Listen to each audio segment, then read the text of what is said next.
Yes, sir. Welcome back to the show, guys.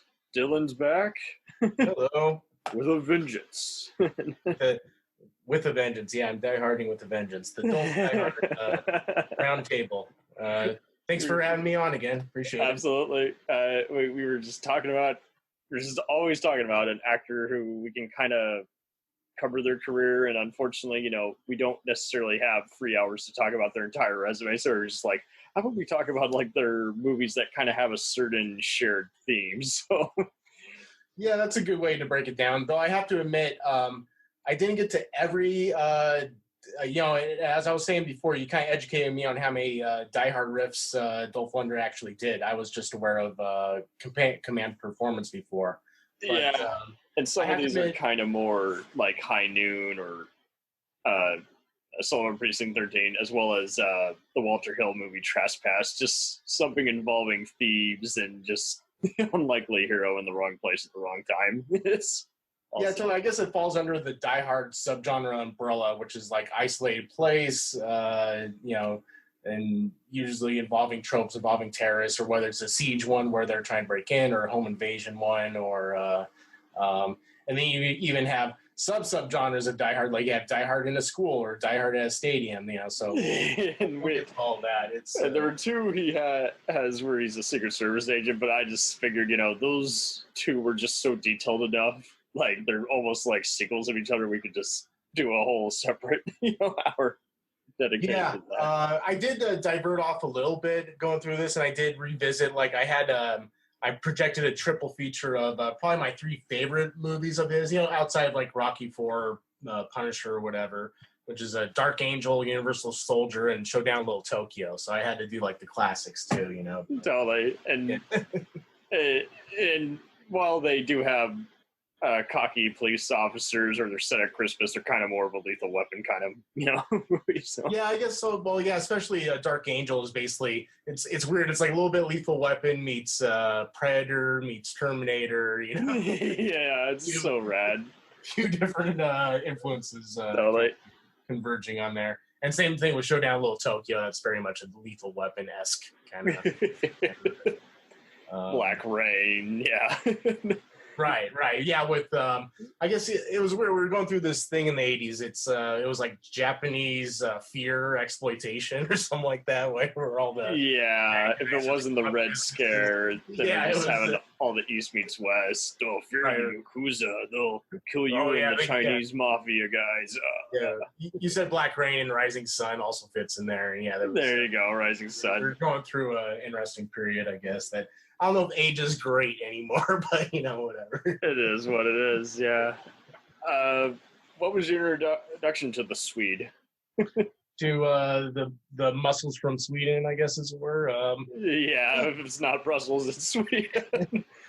Well, I did. Well, when we were talking about we were on the Charles Bronson broadcast. I forget if Dolph Lundgren came up in conversation. Right. My kind of pitch of him was, he is literally the world's most interesting man. Yes, there you go. The most interesting man in the world. I mean, before he was Ivan Drago, which is probably obviously where his career started. I think he did a James Bond cameo or something before that. In A View to Kill, so that's my alarm. Before he even did that, he did modeling for Andy Warhol. He dated Grace Jones, which is how he got into A View to Kill. And he's quite literally a genius. I looked it up, right? I did the research here. So the average IQ, and obviously I'm on the average IQ scale, which is 100, because I had to Google and figure out what exactly a genius was. Most people fall in the 85 to 114 range. Any score above 140 is considered high IQ. Score about 160 is considered genius. Dolph Lundgren is reported to have the IQ of 160, so he's quite literally a genius and an action star. So that was all before he started his acting career. So it's amazing. So, right. Yeah. So, but how was I introduced to him? It's like it had him in Rocky IV, I guess. I think everyone loved that movie. I was born in 1980. And definitely the first one I saw him in, and. You couldn't go to any video store without at least seeing at least one or two titles starring him and just looking like a blonde Schwarzenegger and something that sounded like it was meant to be starring Bruce Willis or Stallone. And Yeah, I would definitely like to get into that, but also, yeah, so it was definitely Rocky Four, and then probably Punisher and Masters of the Universe before I kind of really identified it was the same guy. I definitely saw those movies when they first came out in video or whatever. Nice. So yeah, I was definitely he was definitely my jam before I knew it. But yeah, you're kind of talking about like the whole, the pantheon of 80s, 90s action stars, So if, I was thinking about this like when we're going through these movies, if you're thinking like the Mount Rushmore of action guys, whether they're, for argument's sake, it's 80s and, if they got started in the 80s, but we're still making movies into the 90s, So obviously Sly and Arnold Schwarzenegger are up there. Then even though it's easy to kind of beat up Bruce Willis lately, with all his film choices. I think he's still got argues in there. It's probably Van Damme because he's had like the longest career and most relevance if you think about it. Yeah. Seagal, his first 5 movies are pretty good, and then whatever after that. So I don't think Seagal really is up there. But I think an argument as far as your wild card pick, as far as the best action star of this time, is probably Dolph Lundgren, like because he's been in a couple iconic roles. He did start doing the direct to video thing earlier than these guys, but he also I think figured out how to actually make some decent movies within that. The direct-to-video doldrums, basically. It helped that they went overseas, like they're in Japan or Bulgaria, and then we got them here on like the movie channels, like in cable. So like USA Network and HBO would premiere them here in the States, and we're like, oh, okay. I had no idea it was at a festival. Yeah, he kept making these things, and some of them get pretty generic, like even one of the movies we're going to talk about today, Direct Contact was it called? Yeah. Oh, it was Direct Action, and there's another one called something else Action. Yeah, direct Contact or something like direct that. Contact, right? So there's like very much titles that like meld into each other. Like, wait, which one is this again? And some of them get pretty generic, especially in the later '90s, 2000s direct to video era. But he still made some gems here and there. If anything, you could even argue that basically half his films are like spiritual sequels to each other, just because he just always seems to play that mercenary out to assassinate a tyrant or just a commando who's been framed for someone's assassination or something. Right. Well, he finds it's kind of like like a lot of the Seagal ones were like that too. It's basically he just kind of plays the same guy all the time. But even with these ones he picked, there's a couple of them like Stash House is playing a bad guy, and I think Altitude's a bad guy too, right? So I actually think he's better as a bad guy. If you think about Universal Soldier, Rocky IV, and then spoofing that in the Expendables is just like, here I am now. Or even Giant Mnemonic, I think he's really fun in, So I think he's got a little bit more of a character actor-y thing versus. Oh yeah, and I'm feeling so good about Mnemonic since finally the Blu-ray with the intended cut is coming out again. It's being re-released in other regions. Oh, is it? When who's putting it out? Like Screen? 101 Films, and it's just one of those. I already have the German Blu-ray, and I saw it like 2 years ago. And I was like, wow, seeing it uncut. Oh my god, so much better than what everyone in the States saw, which was just a very hackneyed, but a movie with ideas. I always just figured, okay, there's a good movie in there somewhere, and then it's just amazing what a rescore and re-edits will do. It just totally changes the tone and everything instead of How much more new footage is in it? I definitely saw at least like 20 different new cuts, and it was just like new dialogues, more exposition, because especially for Dolph, like you actually know that he's like a tyrannical kind of religious leader who's lost his mind and killing other diseased people in the streets of this apocalyptic world. And it was just one of those where it's like, yeah, see, so much clarification, because if you just watch the regular US cut, you're like, wait, who's betraying who's trying to kill who? I don't know what's going on. Oh, everyone's dying. And there's a talking dolphin or whatever the fuck was going on there. Right, you actually got it doesn't fix everything, but you have a way more complete picture to where it's like, okay, now this can at least feel like a way better Total Recall Blade Runner type movie instead of a rushed, bad episode of Star Trek like it originally felt like. Gotcha. I'll definitely look forward to checking that out because I mean it definitely has guilty pleasure enjoyments you can have out of it with I mean just the cast. It's got I want Keanu. room service, and that's just it. It fixes some of the infamous moments where you're just like, okay, so now no longer is everyone overacting, or does the music feel like it's last minute, which it was apparently. Because what like the headliners of that movie is just the cast is just great. It's Keanu, it's Lundgren, it's Ice-T, and Henry Dina Rollins, Mayer, right? yeah. And Kishi Kitano, and like, you know, it's just like it's amazing cast. And Oh yeah, his extra scenes are great too. You actually kind of get a sense of what he's planning, as opposed to, hey, it's Pete Takano. What's he doing here? Oh, he just died. You know. right. Okay, cool. Well, I definitely have to check that out. Warning: it is expensive. Hell. Oh. I might just have to email you a copy. No, it's cool. I'll own that one. I'll gladly own a director's cut of Giant Mnemonic. I'm not. All right. I just got the Sword and the Sorcerer in the mail the other day. Oh, nice. I'm surprised Dolph never worked with Albert Pion. Hey, that's a good point. He came so close with Masters of the Universe. That was technically what Cyborg was. Yeah. Technically, Masters of the Universe Part 2, right? Or Spider-Man 2, I guess, depending. Maybe that would have given us a Dolph versus Van Damme fight earlier before Unisol. Right. Oh, man. But I guess before we get to these other movies, too, I just want to point out, you know, just as we're talking about the wider Dolph Lundgren filmography, 3 movies I think are kind of underrated that don't get talked about a lot, I think, are Joshua Tree, which has got a really cool, I think it's also called The Man of War or something like that. And the fact that it took years to even give them a proper, like, widescreen release, I'm like, man, talk about a movie. Something with the distribution of it was screwed up or was tied up, so I think it's also wasn't in the rotation a lot, you know?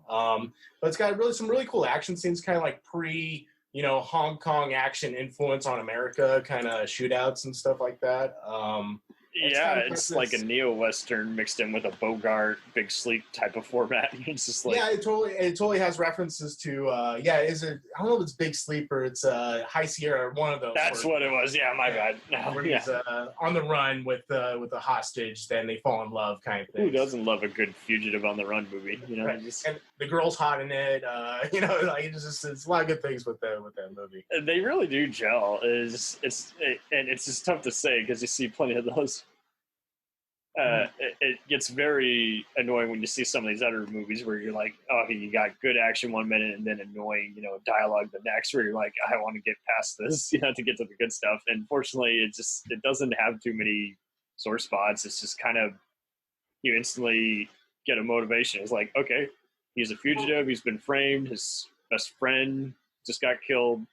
Ken Forey, right at the beginning, yeah. Ken Forey and Vic Armstrong, who had worked with Dolph later on Mnemonic, but as well as Unisol, make his directorial debut. And it's like, okay, so stunt guy. I think I looked it up. He's a big stunt guy, right? Mm-hmm.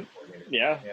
Involved in Indiana Jones. And this is when they were still, versus like some of these other movies we'll talk about, not to disparage them, but when they were still putting a lot of resources behind these movies. And, so they have really good actors in the supporting roles and stuff. Decent budgets to where they could decide last minute, okay, it's going direct to TV. No, it's going to theaters for 5 weeks, or it's going straight to the video bargain bin and that's it, and then we'll make our money back when we give it to the movie channels. And this was basically an HBO world premiere where basically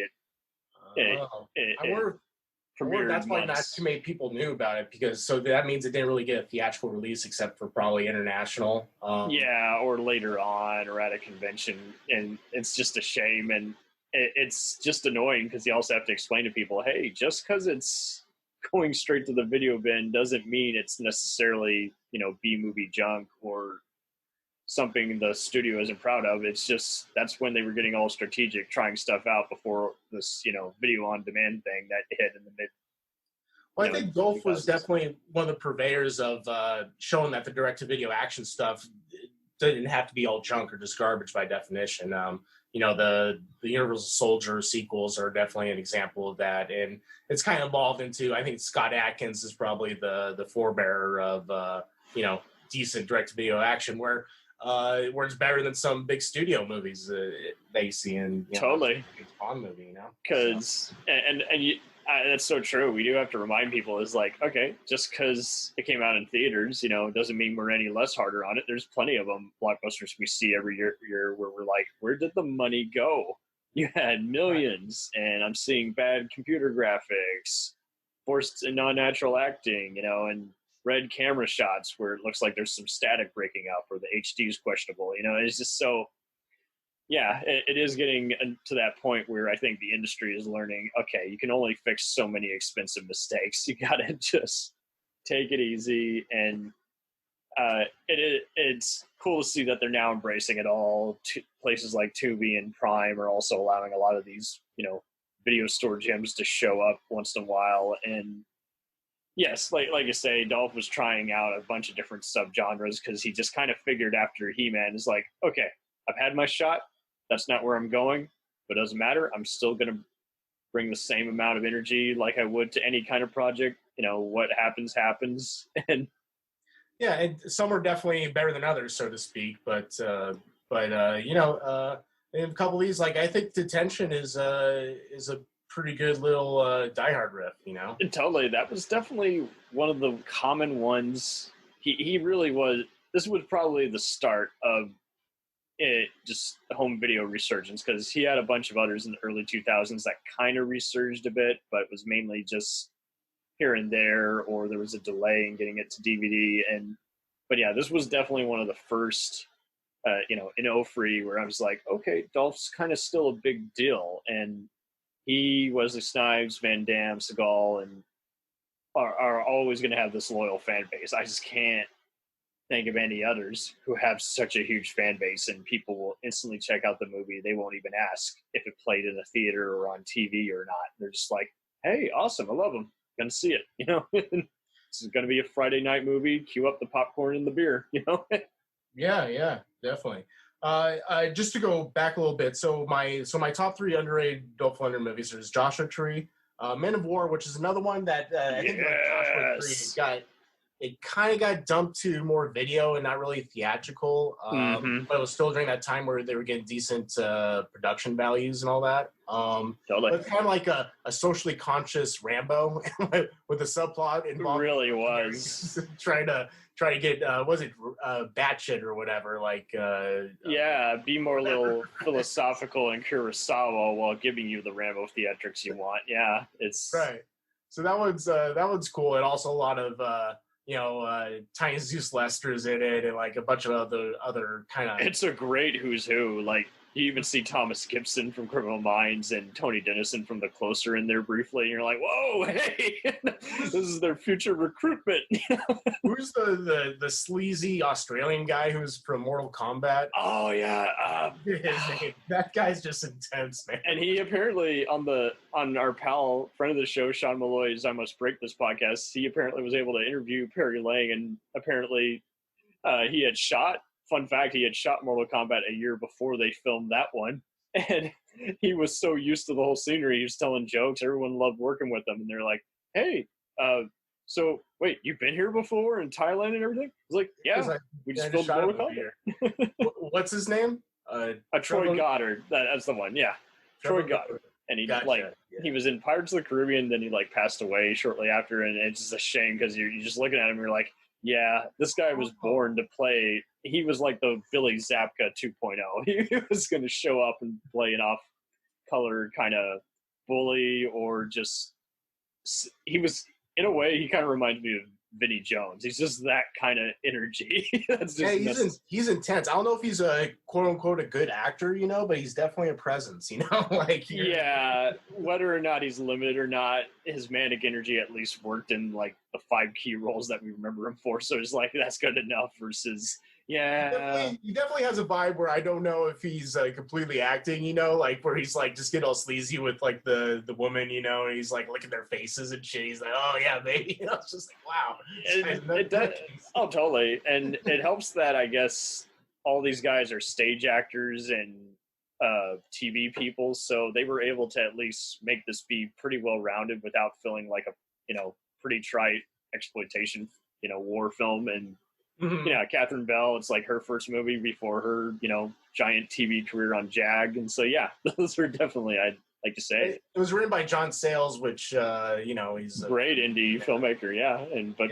And I remember the producers of it, before Miramax screwed with it, said, this is like the only time you can rewrite a John Sayles movie. Right. I kind of read it was like anti-war kind of movie, and they just added more action sequences, basically. So so this was a movie. So is that why this didn't get out there much? As Harvey Scissorhands kind of did something to it? Something like that. Surprisingly, nothing major. Just like there's only like extra violence in like the German cut, but it's like 5 seconds of frames more. It's not any difference in narrative or Gotcha. So it was just a Detention Films dumping title. Yeah, theatrical everywhere else, and then home video years later. And I would always see it playing on the Showtime channels, and I'm with you. It's definitely just a gem of a movie. Mm-hmm. So, and then my last third underrated Dolph is Blackjack. Everyone shits on that one, and I personally don't mind it. I would have told everyone, for a TV pilot, it's at least a decent standalone. John Woo does his noir tribute, Blind Bodyguard.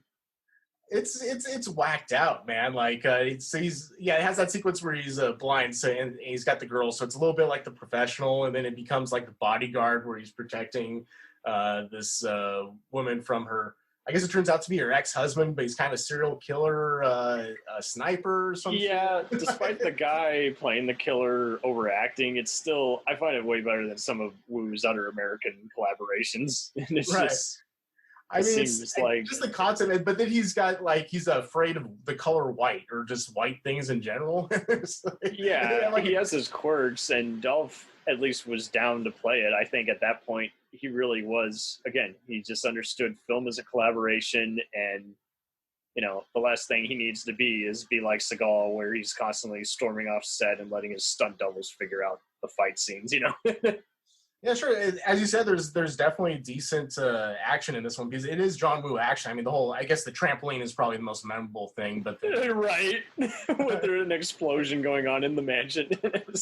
It's so ridiculous. And then there's the whole fight so they have this whole big old shootout or whatever, which, by the way, I did get why the husband, I just watched this last night. I did get why the husband has all these minions that just appear out of nowhere on motorcycles and shit, and like he has to shoot them. I didn't quite get like what, and he was an arms dealer too. Like the whole thing's pretty muddled, But anyways, this whole shootout, and then there just happened to be a milk factory or whatever, and then so Dolph gets like incapacitated because the white everywhere, and then somehow the killer is able to tell that he has a fear of white. I mean, the whole thing is so whacked out, and like if you just think about it in any kind of rational sense. I almost got a sense that he might have blinded him years ago. Who did? Maybe the killer did.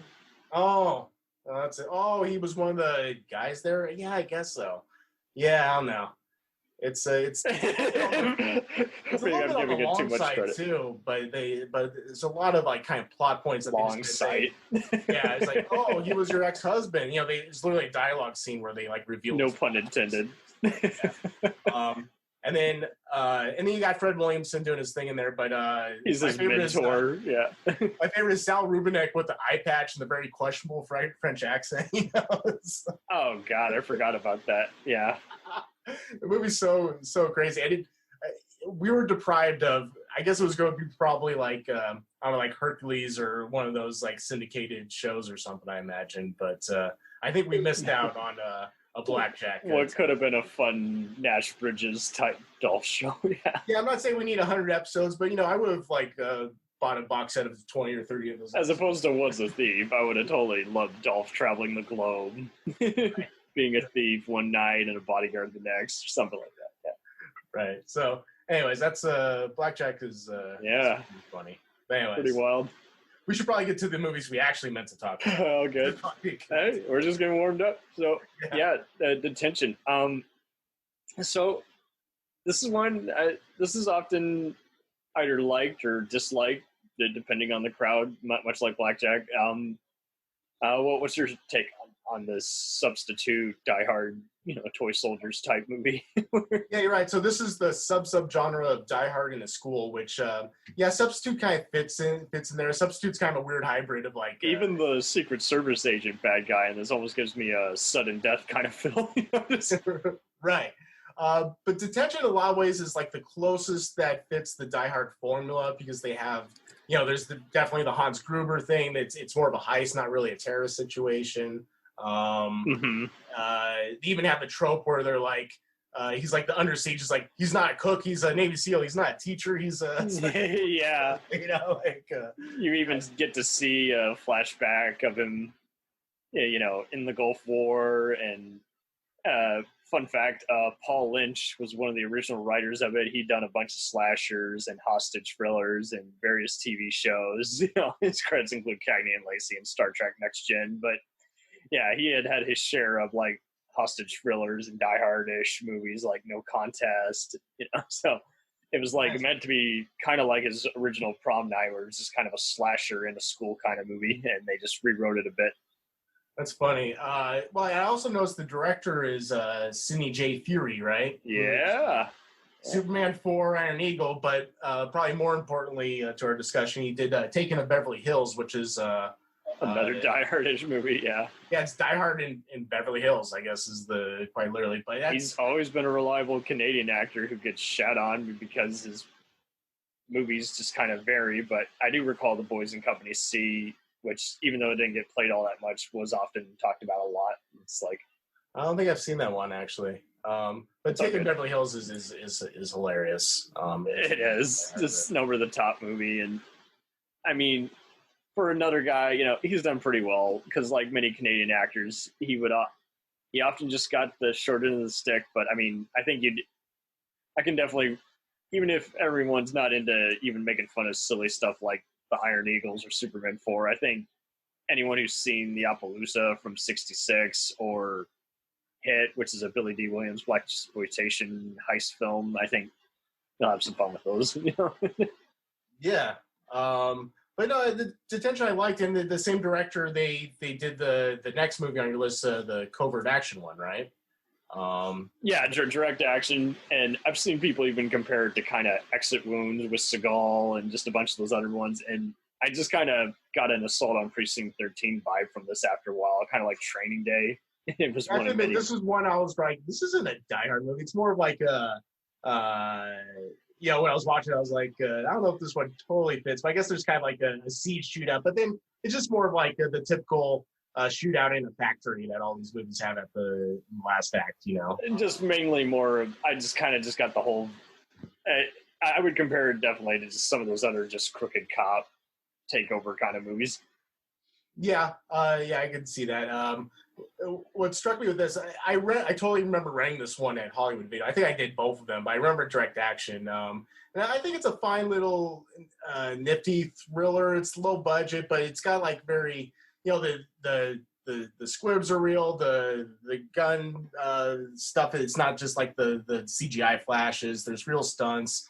The villains are kind of fun because they're just. Well, the villains I was about to say is like it's a little bad because they obviously shot in Canada. I think it takes place in Canada, and some of these gangster. They're good for like, TV, but they're not great for movies necessarily. Yeah. Well, he's got like some little white guy like, you gotta go put on sunglasses and a leather jacket. You're like, and then like standing up to Dolph Lundgren, who's like 6'2" or 6'3" or whatever he is. It just looks.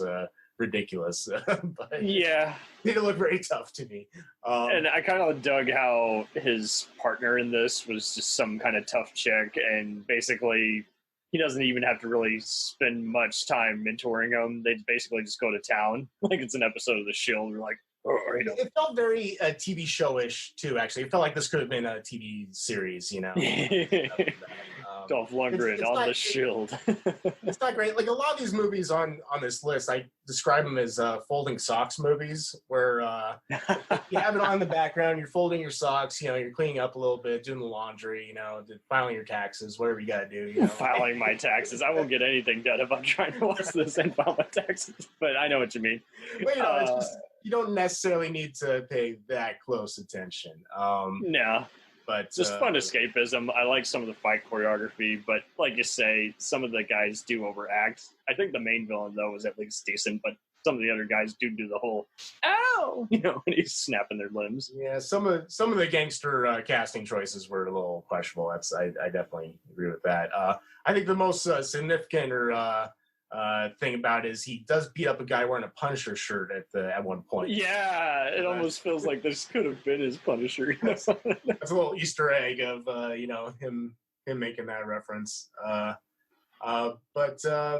Yeah, and Detention also has like some really dated 2000s era, frosted tips and hairstyles and like just the type of characterization. I think they even use a computer, but just very briefly. And the partner who was like crooked, but like in witness protection, who he has to protect, could have had a little extra backstory, but yeah. Right. I mean, neither of these are perfect movies by any means, but they're entertaining enough. And I don't know if it's nostalgia or whatever, just because they're kind of an interesting bridge between, what we were talking about with Joshua Tree, where they had really high budgets, really high stunts, but now they're definitely getting lower budgets going direct to video. But there's still some practical effects, some fighting. It's all done for real. So it feels like a bridge into more CGI laden or less tangible kind of action movies. So the bridge between 80s action into totally. Modern and much like this, it feels like they used leftovers. This is like at one point I even asked a few Dolph fans on the Dolph fans forum. I was like, so is this some of the same leftover footage from Detention? You're like, no, it's different. Report. Well, he obviously must have did them back to back. I think I read somewhere there's even some posters for direct action that uses a still from Detention or something like that. So I bet. So yeah, but that was apparently his little duology he did with Cindy J. Fury. So there you go. Nice. Direct action Detention. Canadian. Yeah, Canadian. God bless them Canadians. It was also interesting look at. You can almost see with some of these movies the evolution of where they were shooting these things, because wherever they get their tax credits or tax havens to make these movies. No, and I get it. And don't get me wrong, I love plenty of shows that are filmed there, like X-Files and Stargate and Dead Zone. But yeah, there are plenty of them where it's like, yeah, this is lesser Canadian production. No, this is a better Canadian production. And some of them are just going to vary just in general, like an episode of Highlander. You just don't know what you're going to get until you're halfway into it. Well, it's definitely, it affects the aesthetic and look, because, I mean, you go back to, like, the 70s, 80s, everything was shot in L.A. or California or Southern California, so it has that look to it, and then New Orleans has that more lush look, and then Canada has a more overcast kind of look, and then getting into probably more now where the stuff is being made in Europe and Russia and all that stuff, it has that also, that kind of look to it. So it'd be interesting if somebody like did a study of like the evolution of the direct-to-video action movies in aesthetic based upon where they were shooting, and it's directly related to where they're getting their best tax refunds, where they were going, where was the budget. And I think the only issue I have is they over-advertise the like 2 helicopters on some versions of this. I'm like, no, there's only 1 helicopter. Don't overhype it. Which one, direct action or Detention? But yeah, direct action at least. No denying that. That's just Dolph with a gun and a cop uniform, It was definitely them like, here's our high production value. Here's a helicopter landing, 1 guy getting out. Yeah, and I will admit the guy in Detention, he especially just loves to overact, and you're just like, okay, I get what you're going for, and this works. Oh, the Hans Gruber guy. Yeah, I mean, I want to be. He's I don't want to beat up anybody, but he's quote unquote awful, but I can find enjoyment. He seems to have a drug habit or something, and you're like, okay, whatever. Right, but at least he's going for it. I've seen some of these where they have like the Hans Gruber knockoff character, and they're just not even bringing anything to it. What comes to mind is was Sudden Death 2, the Michael J. White. Oh God, yeah. The Hans Gruber character, and that I was like, how are you going to like have this type of trope character and not have somebody in there that's going to at least bring something to it, So you would at least this guy was swinging for the fences, so I can appreciate that even on a bad movie level, you know what I mean? Yeah, you would hope. So I guess we'll go to the next one. We got Missionary Man. I wonder if he does Missionary. And no, it is not. It is not an erotic thriller. I swear. It's not Missionary Man. So this is from my neck of the woods, Dallas, Texas, and I was wondering why it had the visual look, and apparently someone did a botched job with the film reels behind the scenes. Oh, I think I read online that people don't like the color grading on it. Is that what you're talking about? Yeah.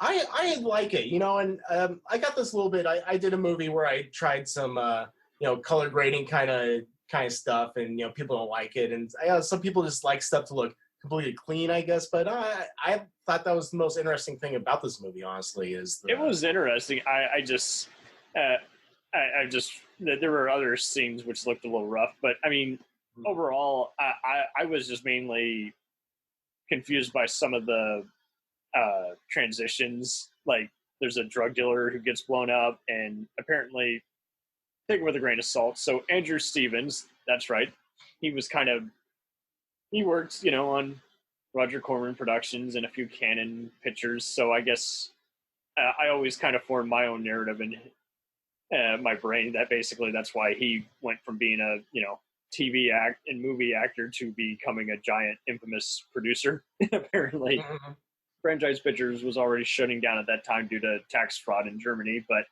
apparently he just couldn't help himself. Like Roger Corman, he just would always be like, "Hey, I know this doesn't have anything to do with the movie, but you got to sneak me in, have me just act in front of the camera, just be a police officer or something." And here he's just a drug dealer who gets killed on a boat, and you're like, "Well, that doesn't have anything to do with the rest of the movie, but okay, whatever." And he was also the producer on it. Yeah. Okay. It was his production company, and they were filming, again, like you say, to save tax credits in Germany. And Dolph was making, this is like the second movie he directed. And right after Defender, which is another Die Hard riff which the most interesting thing about that is Jerry Springer's the president, and besides that. Right, and there's an MI5 trader. And and Missionary Man, what I thought was interesting about it is it's not really a Die Hard movie. It's more of a Stranger Comes to Town movie, which is definitely... he said he was inspired by Pell Rider, which is already kind of a high noon, Right. Bad Day of Black Rock, 3:10 to Yuma. Yeah, Fistful of Dollars, but probably... I was tracing the genealogy of it, but it probably goes back to Yojimbo and also Red Harvest by Dashiell Hammett, which kind of deals with a stranger coming to a corrupt town and then kind of pitting the different gangs against each other.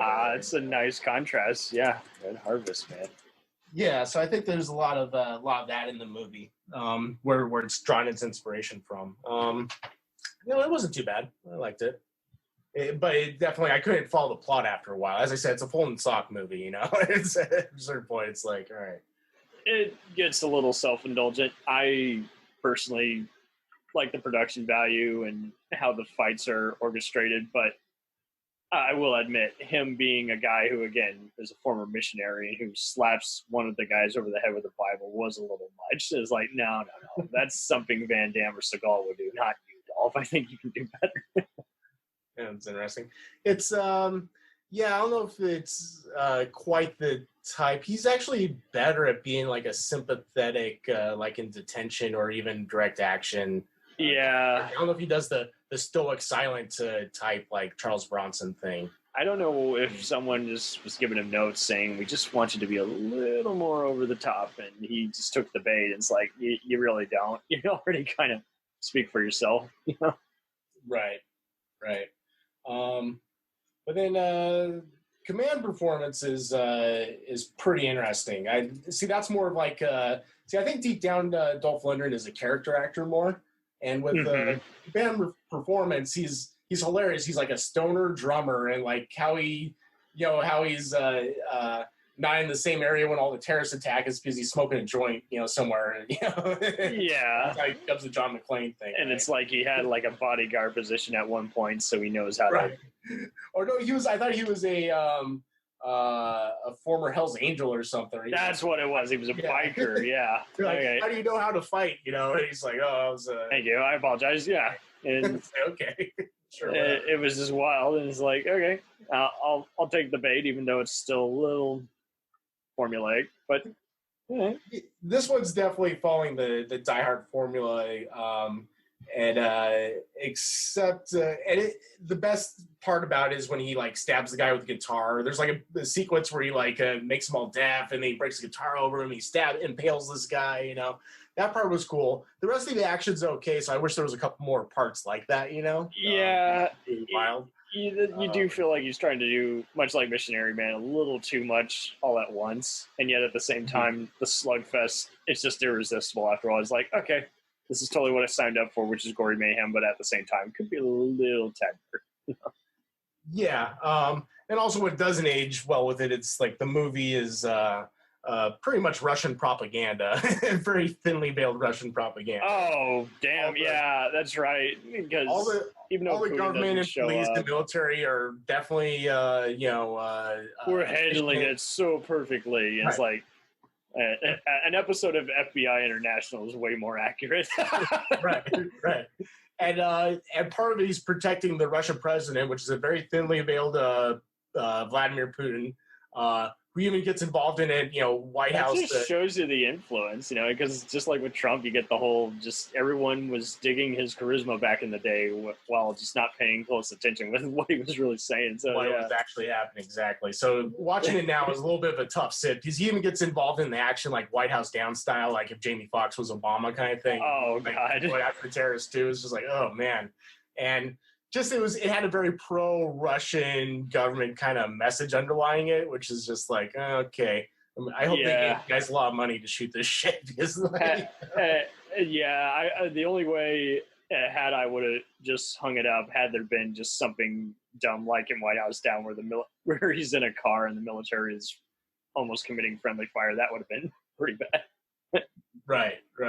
Yeah, unfortunately, even though it does have some outdated crapola in it, it's and I know another critique by some people who had worked in music bands was whether or not someone who's a Britney Spears equivalent would even share the stage with a hard heavy metal band. I had this on with my wife, and the Britney Spears character is like, who's the drummer? And my wife's like, who's the old man? Like, who's the it's just ridiculous. Yeah, it's wild. But hey, I know, quote unquote, the music's awful in it, but I enjoyed it, especially the end credits where they're kind of like, they're playing the Britney Spears stuff and they're doing like the 2000s era, rock, the generic rock. And it's pretty funny. I had fun with the music, but the Britney Spears stuff does go on a little too long to where you're just like, they play like both songs they have, like they play like the full songs, I think like 2 or 3 times throughout the movie, like in the end credits, they do the whole like the concert and stuff. It's really pretty, it's pretty enjoyable. Not good, but enjoyable in that way. A little junky. Yeah. I also assumed the movie was like a backdoor pilot for Dolph's band or something, but I did a little research. I think it's a real band in there, but I think Dolph was just he just featured him. Right. I think he really does play drums. That's another part of what makes him the world's most interesting man. He's also a drummer, so he's the Renaissance man. The Renaissance man, yes. So, but I was kind of bummed that we never got a Dolph Lundgren band, album out there. So you join the ranks of Seagal and Bruce. Yeah, especially music career. Oh, that would be great. Bruce, maybe can we get Don Johnson in there? Hey, they could almost make like what was it that country super group that had like Johnny Cash and Willie Nelson? You could do like the action movie super group. You got Keanu's and Dolph on the drums, good skull on guitar. Dog Star. No, now you're talking, speaking my language totally. That'd be great. Bruce Willis on a harmonica. Man, I go. Yes, absolutely. Seagal can be just in the background doing. No, don't do that. But produced by David Hasselhoff. Boom. There you go. This Hasselhoff. Oh yeah, he's a singer too and stuff. Right? Germany. Man, telling you. Man, went to town. Okay, they would sell tickets to all the middle-aged guys out in America. There you go. One of those losers is me. Even though I'm not middle-aged. Then he goes with this home invasion movie, Stash House. And yeah, that's another, like we were talking about one other thing about command performance, I guess that the sub-genre of that is Die Hard in an Arena, which would kind of be probably the gold standard of that one is Sudden Death with Van Damme. Right. Or just a building that's highly protected. And this is kind of more like Panic Room and Pacific Heights and Unlawful Entry, you know? Right. But going back to command performance, another good Die Hard in an Arena one is Dave Bautista's final score. Yeah, I thought that was pretty good, actually. So if anyone's looking for another Die Hard in an Arena, he's my dude. Comes to action. That was the director of that? Yeah, he had done the Tournament and okay, as well as Heist, also with Bautista and Jeffrey Dean Morgan, De Niro. Nice. Okay, yeah. So if it's not on a car or a copter or plane or just a giant stadium, it should be in something else. And most of the time, you know, people kind of go back to just Night of the Living Dead. You know, just do one location. You know. Are you talking about Stash House now? Yeah. As we're talking about the Die Hard umbrella subgenre, that's like the home invasion thriller, which is the Purge. I saw a lot of Purge in it. I feel like it was a lot of influence of Purge with the cameras and stuff. Oh, totally. It made someone wonder, was someone sharing tips and tricks, you know? Yeah. And then Straw Dogs and Last House on the Left. So oh, yeah, there you go. There is kind of and that's just what's wild is this director did some other horror movies as well, and you're just like, yeah, so there you go. It's like it's a quasi-horror movie, even though it's got mainly just like an action mystery. And Joel Silver's pretty involved, and I got vibes just even from the computer hacking of like Swordfish and Dolph's plot twist, whether or not he's a good guy or a bad guy forced to do bad things. You don't know till the end, and you're just like, but you're kind of reminded of other early 90s movies that Joel Silver worked on, like kind of like Ricochet, and just, you know, and I'll let you weigh in on it. There's some questionable acting, but I kind of thought it was fun, easygoing 2 a.m. kind of suspense. Yeah, exactly. It's a Bolden Sox movie, and that's how I kind of treated it. And you know, I enjoyed enough of it. It's it wasn't my favorite of the bunch, I guess, but it was more enjoyable to see Dolph play a villain. I think that's almost, as I said, I think he's a character actor at heart. I think he really shines in these kind of like more nefarious kind of roles, I think. And it's just atypical. You've never seen him really do a performance like this, even though the script could maybe get one additional rewrite. Like, because like some of the other plot twists would be more interesting if they kind of hadn't made us like forget about it for a while, because we're so distracted by the house to where you're just like, wait a second, okay, now we're back to the other guy, you know. Or yeah, I think you mentioned Panic Room too. There's a little bit of that in this too. A safe house, yeah. It's just kind of, yeah, it doesn't have enough suspense to really work as a Panic Room thing. So I think to enjoy it on more of a B action movie level, it needs like getting stabbed with a guitar from Command Performance or a trampoline from Black Death. You know, it needs a little bit more something to kind of like. Yeah, and instead, as close as we get is like a dead raccoon. Oh no, thanks. Yeah, exactly.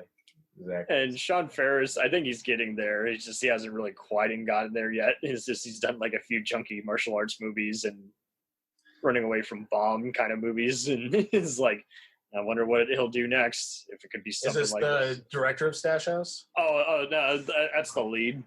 Oh, okay, gotcha. Never Back Down, and he was in another hostage movie with Mike Chiklis called Pawn, and I was like, okay, so maybe he's the go-to guy to be in some hostage thrillers. Nice. Well, you get in where you fit in, man. That's what I say. Yes. Oh man. So Altitude. This is another one. So this is the sub-genre of Die Hard on a Plane, which has got a very big 57, even going back as far back as Airport and Irwin Allen type movies. Yeah, you can see it definitely has the airplane disaster movie kind of vibe. Yeah, so Die Hard on a Plane is definitely probably the most oft-used subgenre without. Oh man, it worked for a while, and some of them even dare to just be like Air Force One, where it involves some political intrigue or Secret Service agent. And here is like, no, it's a simple heist. I mean, it's more junky than Money Plane. Money Plane. I've only seen the red letter media review of that. Yeah, you pretty much saw the movie. What's his name? Looks like he's having a grand old time in that. Kelsey Grammer, Kelsey yeah. Grammer. What's his line? He's like, "Well, fucking crocodile, Money Plane, or whatever." Right. It was written by a bunch of wrestlers, and it starred the Edge. This needed more of the Edge. Anyways, so yeah, instead we got filled Bond girl, Starship Trooper star Denise Richards. Yeah, she, one of my takeaways from Altitude is like she's come a long way from Tammy and the T-Rex and yeah, wild things. I thought she was actually doing some interesting choices, and she was playing a little more hardened and world weary, and which was wild because usually she's just like cute in here, and it's like she's. Well, I mean, the worst one being the Christmas in the James Bond movie or whatever. That was just like the worst ever. Oh God, yeah. And I love Wild Things, and I love Starship Troopers. There's a lot of movies of Denise Richards I like, but I mean, I think you always kind of think she's a bad actor. She's just looks or whatever. But right. I thought she was. I was like, good on her, man. She's like. She had stuck to comedy for a while, and now finally they're just putting her in all these B pictures, and basically all she has to do is just kind of give simple response like, "No, that's not true," stop. It's like, okay, that works. As opposed I thought she was actually doing some interesting things. I have never seen her better before, so it makes me want to think more of her direct-to-video movies, because I know she's been doing more of them. I think what it is like she doesn't have to worry about being the hot thing anymore, and she's also had more. She's so she just kind of Miami housewife, reality show star too. So there you go. Right. So she's just kind of. I think she's just kind of riffing, just kind of having fun, So that was cool to see. Yeah. The rest of the movie is pretty substandard, but C grade level, and I didn't. Out of all the Chuck Liddell ones he starred in, I definitely enjoyed this way more than War Pigs and Acceleration, which was basically a pretty poor man's John Wick, because this one just doesn't pretend to be anything. They know you've seen everything, and Dolph gets to ham it up, even though he's only in one place. He's, in the cockpit. Yeah, Altitude, Die Hard on a Plane, man. Yeah, I think, I think it probably all started with Passenger 57. I feel like it was like the first of that kind of genre. I think my favorite is probably Executive Decision. So this stuff. Yes. Oh my God. Yeah. So there's definitely a lot to choose from. Even Snakes on a Plane. Kind of falls into that. Yes. Just the fun kind of just put anything on a plane. There's that one bad one that's basically it's got different like scorpions on it, or that'll have other subplots on it. It's like, did Asylum do scorpions on the plane? That would be hilarious. I know they did snakes on a train, right? That's what it was. Yeah, it's like, and this is it. Planes, trains, or just whatever. It's not hard to do. Just shake the camera like an episode of Star Trek, and you can make it intense. Right. There's also another interesting, if you ever want to do a sequel to the Die Hard on it, there's a lot of TV shows, like action TV shows, that did a Die Hard concept at some point. I think Highlander did one. All the time. Yeah. It's like once a season, there's going to be a takeover. Right. I think even Star Trek did one or two at some point. I counted at least almost 5 or 10. It could be. It's just. I mean, it helps that there's a bunch of movies. It's like at First Contact, it's like the Borg take over your spaceship. Right. And if they're not Die Hard, at least they're somewhat Predator or Aliens-ish, where it's just they gotta get a bunch of squad of guys who are getting slaughtered by an unseen alien force. It's just It's so much fun. Yeah, I'm with you. This one doesn't pretend to be the best of the lot, but it gets it over and done with pretty fast. And so aside from the misleading cover, I think they did pretty good considering it could have been far worse. Yeah, there's definitely, like, I think Dolph they had for a limited amount of time. I think he's always in the cockpit or something. They're like, oh, should I go back there and take care of something? Like, no, stay in that room. It's like, yeah. Other than the cheesy CGI explosion, it's a pretty competent, B-, C+ movie. Just simple 3 out of 5 where you're like, okay, that didn't. I think it was short too. It was like an hour and 20 minutes or something. It's so quickly. There's no way you're going to get bored by it. And so other than the misleading cover, I mean, you pretty much know what you signed up for. Just thieves take over a plane. One Marshall gal is pretty good at her job. And the music's fun. And I'm just like, okay, so this is a typical, 2 a.m. movie. That's okay. It doesn't have to be top, of the list all the time. It can just be decent, somewhat engaging, if not original. It just. Yeah, sure. I think it gets the job done. So kind of like Detention and Direct Action, or even Command Performance a little bit. I think those are kind of like the top ones of this grouping you have here. As far as getting the job done. They're not none of them are classics probably, but they're. It might be a Dolph classic. Dolphins deliver the goods. And I see a lot of his fans are just way harder on so much stuff just because they're like, oh, it's not as good as I Come in Peace or Men of War. I'm like, totally different Dolph movies. It's just. Well, you kind of have to check your expectations at the door with that, because after a certain period, basically, whereas kind of starting around Silent Trigger, you're going to have a drop off. You just kind of have to accept that. And we did it with Van Damme, and we did it with so many others. So. Right. Anyway, sorry. Yeah. So I have to admit, the next two, I'm going to be a little less clear on. That's fine. Castle Falls I didn't watch at all because I was going to rent it. It was like $5.99 to rent. I was like, all right, I'll watch Blackjack instead. So that was my decision. Yeah. Right? Hard Night is a like it or hate it hostage movie that he did. Gianni's Serafini, I think is his name. He did a bunch of those cheap gangster movies with Randy Couture and Vinnie Jones on. And this one I thought was an improvement because at least it just was a little more suspenseful. And once again, just, set in Rome, Italy. And he didn't look like he was having as much of a heart attack or out of breath after a short time like he was in some of those other movies, which just were either shot poorly or just looked like asylum level productions. And this is the director of Hard Night Falling. Yeah. And it was okay. It just wasn't. I don't know if I'd put it as the best, but it was still. This is the one I probably enjoyed the least of all these. No, that's fine. Just Hard Night Falling. Yeah, just the action just didn't seem to.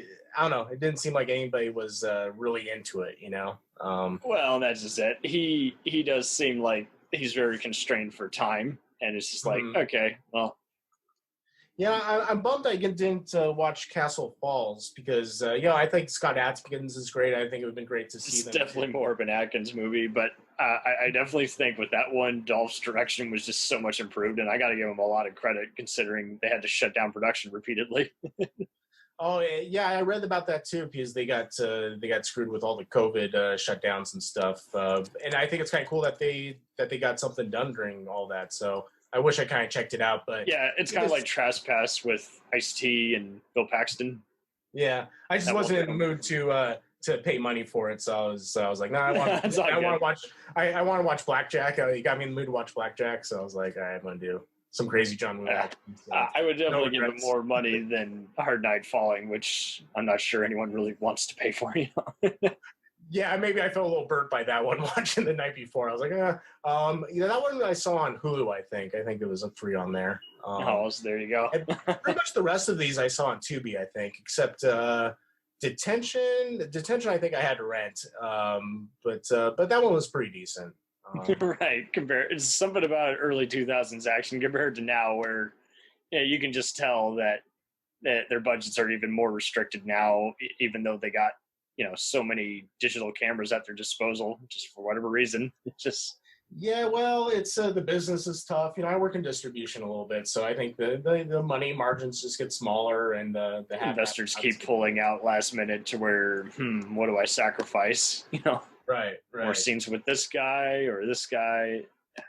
Yeah, definitely. Like we were saying with Detention and Direct Action, it was that kind of bridge between when they were still doing some stunts and fighting, and they were still had a little bit of budgets there, but now they're just kind of slapdashing a lot of these out, I guess. But as I said, some of these Scott Adkin movies are pretty good. And then with him and Dolph Lundgren, they did the Universal Soldier, was that Regeneration or which one, or Day Reckoning, and that's probably one of the best direct-to-video action movies, of the past couple decades for sure. So, I think, as I said, what puts Dolph as in contention for being on that Mount Rushmore of action stars is he kept doing these movies, and he kept doing some solid ones in there. And he's even come back around where he's doing Aquaman, and I saw he's going to be in the next Minions movie or whatever, doing voice. Yeah. He's almost gone back on top, and I think the memes for Rocky IV and all that, I hear references to Rocky IV and Ivan Drago all the time, you know? So and it was so good to just finally see him come back in Creed and just even do a mature version of that character. It's just like... yeah, Creed 2 is Rocky IV point A or whatever, point B. You're right. A lot of people didn't like Creed 2, including my wife, because it wasn't so much a Creed sequel. It was more of a Rocky IV sequel, but I of course, was all for that. So... can't impress them all. Yeah. What did you think of the Rocky IV Redux that Stallone? You know, I still got to actually see it. I got to sit down and actually watch it. But yeah, so far the cut comparisons I've seen, it's kind of interesting. They took out some of the different stuff and made it be more about the fight. So I was like, okay, interesting. Recut. It's weird just because as you may find when you watch it, I know it so much, like you could tell when they're editing something even slightly different in the montages or whatever. So but it's weird because he takes out a lot of the cheesy stuff. He takes out the robot. He adds more Adrian scenes. Takes out Paulie scenes. It's weird. It's like he heard all the criticisms of people saying Rocky IV was just this cheesy, like Coke fueled 80s cliche, and he took all those to heart, and he took out all those things that made it like a campy kind of classic, so it's not my Rocky IV, I guess, but I appreciate it's not like it's a Star Wars thing where we only have one version, so I appreciate there's an alternative version out there that's right. So instead of adding random graphics or in-movie advertising where you're like, no, I can tell. I'm trying to think. I don't think he added anything awkward to it. Yeah, I don't think there was any. I feel like there was, but it doesn't come to mind right now. But I don't think it was adding any. It wasn't as blatant as other ones where you're like, really, Scott, you're out with another director's cut, but nothing's really changed. Right. Like, how many versions of Blade Runner are there? Right. It was like. A great movie, but I don't need there to be that many versions of it. The definitive of the definitive version, yeah. Yeah, what is the definitive? Right. Oh, God. So thank you ever so much for being on here. Yeah, thank you. It's fun as always. Look forward to doing it again whenever you got something we can do next. Yeah. It's 1982. There's a lot of good action movies in 1982, and we got the anniversary going on. So a lot of good action movies, a lot of good slasher movies. We can talk about any of those. So just let me know. Totally, I will. I'll definitely try to do some by the year. Like, what are the best horror movies by in the year 82, 85? Or that'd be real fun to do. 97. It's. I guess the only other thing I got is when I was going through his IMDb, Maximum Potential, which is a workout video. Dolph. Yeah, Tarantino worked as like an assistant on it. Yeah, exactly. So you stole my lead there. So if you go into that, what are the best workout tapes? And I think it was Tarantino's first credit. And if you dig deeper, apparently, I don't know if he said in an interview, he cleaned up dog shit off a lawn for that video. So there you go. All that starts somewhere. That's great. Yeah.